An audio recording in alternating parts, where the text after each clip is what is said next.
Picture this. You're going through a difficult season. Maybe it's money. Maybe it's work. Maybe it's a quiet sadness you can't quite explain. And everywhere you turn, you hear the same advice. Just stay positive. Everything happens for a reason. Don't focus on the negative. So you try. You smile when you don't feel like it. You silence your doubts. You tell yourself you should be grateful.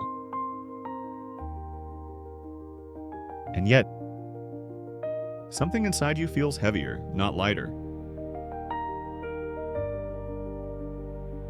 If positive thinking is supposed to heal, why does it feel like it's making things worse? Here's the question no one asks honestly.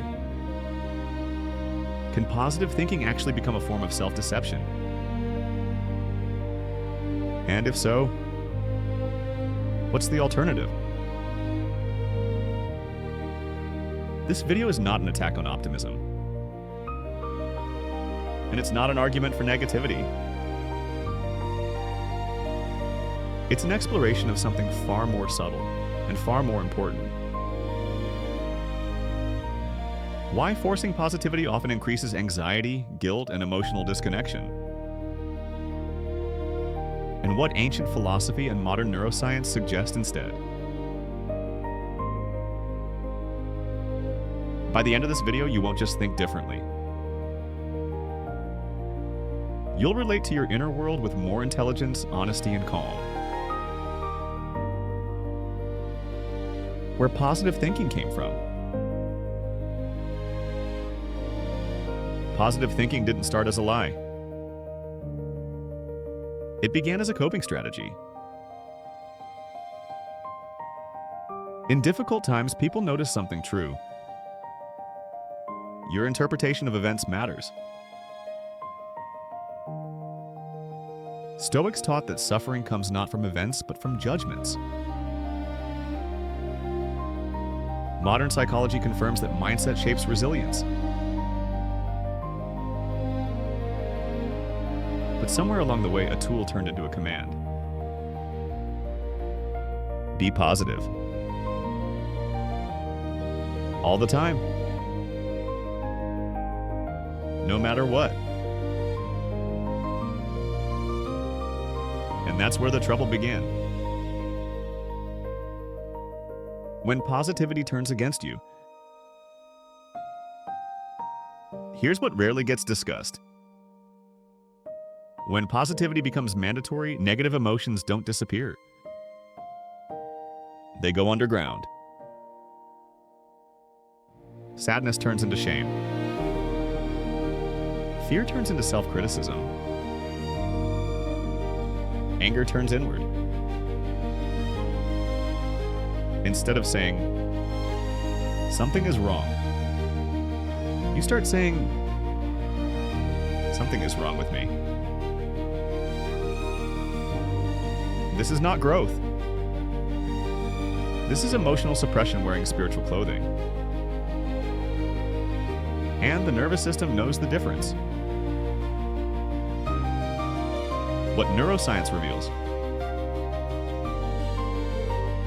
Your brain doesn't respond to slogans.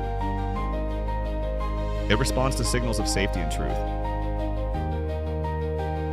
When you deny what you feel, the brain doesn't calm down. It becomes more alert. This is why forced positivity often increases anxiety, creates emotional numbness, leads to burnout and quiet despair. The brain interprets denial as danger, and no amount of affirmations can override that. Ancient wisdom was never naive.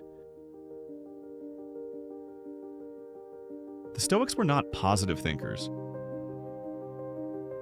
They practiced clear thinking.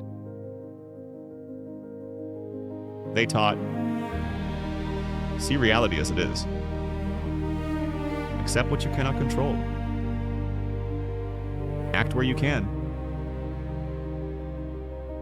Buddhist teachings didn't say, think happy thoughts. They said, observe suffering without clinging or resistance. In other words, truth first, calm second. Never the other way around. The real reason positivity backfires. Positive thinking backfires when it skips one essential step: honest awareness. You cannot regulate what you refuse to acknowledge.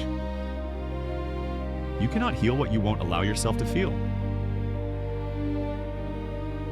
This is why some people feel relieved when they stop pretending to be okay. Not because they enjoy pain, but because truth relaxes the nervous system. What actually works instead? So if forced positivity isn't the answer, what is? Something quieter. Something more grounded. It starts with naming what you feel without judgment, allowing emotions to exist without resistance, choosing actions based on values, not moods. This is not resignation, it's alignment. And this is where belief becomes useful again. Not as fantasy, but as orientation. Here's where things get interesting. Once you stop forcing positivity, you start noticing how your mind actually works. Patterns, filters, biases. And that raises a deeper question. If belief doesn't magically change reality, what exactly is belief doing inside the brain? That's what we'll explore next. Because your mind is not a wishing machine. It's something far more powerful than that. By understanding this, you stop fighting yourself. You stop treating emotions as enemies. You stop confusing honesty with failure. And slowly something changes. Not because you're thinking better, but because you're finally thinking clearly. In the next video, we step fully into neuroscience. We'll explore how the brain filters reality, selects what you notice, shapes the opportunities you believe exist, not through magic, through patterns. Watch the next video when you're ready. Because once you see how belief actually works, you'll never relate to your mind the same way again. This is part 2 of a 4-part Luminous Soul series on manifestation, belief, and reality. If you haven't watched part 1 yet, start there. Clarity compounds.